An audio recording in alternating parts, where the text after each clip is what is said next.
Hello everyone, CB3 here with another live update. It's Monday, July 29th, and we have a lot to talk about. Last week we had the worst market day since 2022, and clients are asking me, does this mean we need to pull it in a little bit, set a little cash on the sideline? My response to that is coming up. Stay with us. CB3 Live begins now.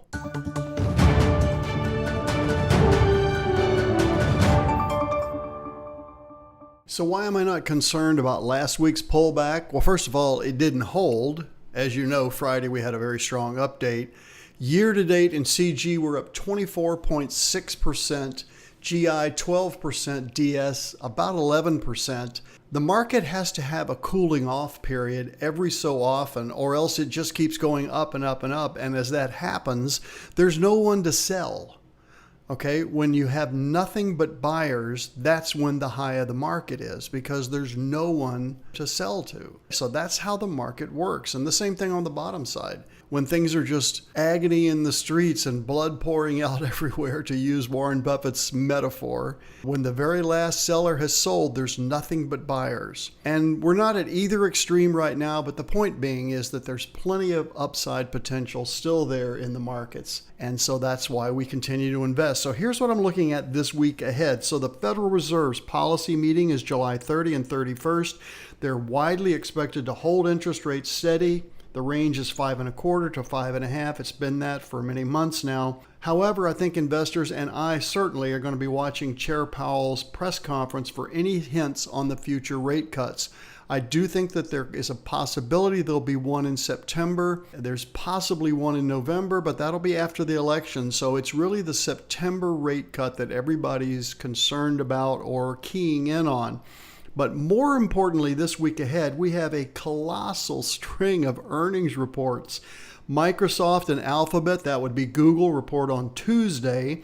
Meta, which would be Facebook, reports on Wednesday. Apple and Amazon report on Thursday. This is a lot of the Magnificent Seven, and of course we will expect that this will affect a lot of volatility for those of you trading the DS program.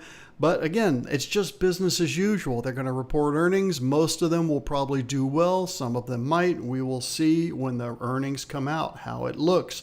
The jobs report will be this Friday, August 2nd. It's early in the month, but the monthly jobs report is always a big market mover. So economists are expecting about 200,000 jobs and the unemployment rate to hold steady at 4.1%.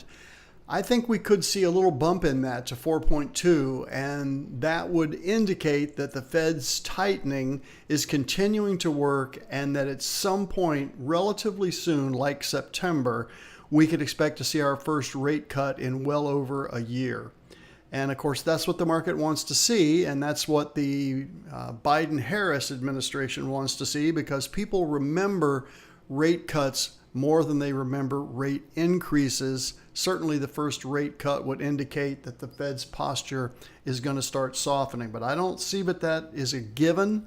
It's a possibility, but it's definitely not a given. So other earnings this week: McDonald's, Pfizer, Merck, Boeing, Caterpillar, Exxon, Chevron, all reporting this week. Consumer confidence is reporting on Tuesday. GDP, the final estimate for the second quarter, is on Wednesday, and then ISM manufacturing. So we've got the Bank of Japan, we got the Bank of England, and the Federal Reserve, the U.S. Federal Reserve, all in the news this week. There's a lot going on this week, folks, but it's still just business as usual.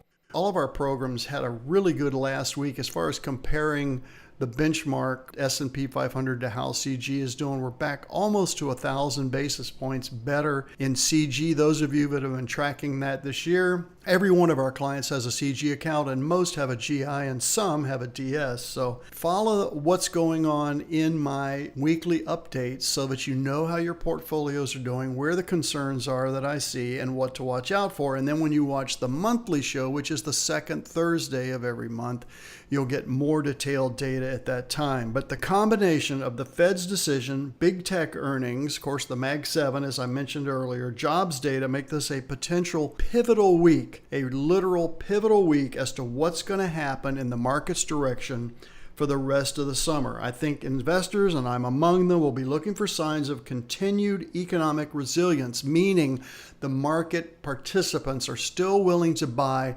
even in the face of this enormous acrimony in the political climate of the U.S. And now with Hezbollah bombing Israel over the weekend, we're still seeing Middle East angst and challenges over there. And Netanyahu had to cut short his visit here to go back and deal with that. So even with all of these geopolitical anxieties, the market is resilient and continues to hold in there much, much nearer the lifetime highs than anywhere close to the 52-week lows.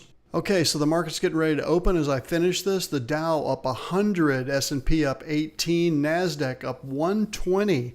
Market participants expecting we're going to see some positive earnings from the Mag 7 stocks, which I referenced earlier in this podcast. So that's where we are. It is Monday, July 29th. I appreciate you listening. Follow me on Twitter and Facebook and LinkedIn. You'll get my daily updates, and we will be back and see you in a few days.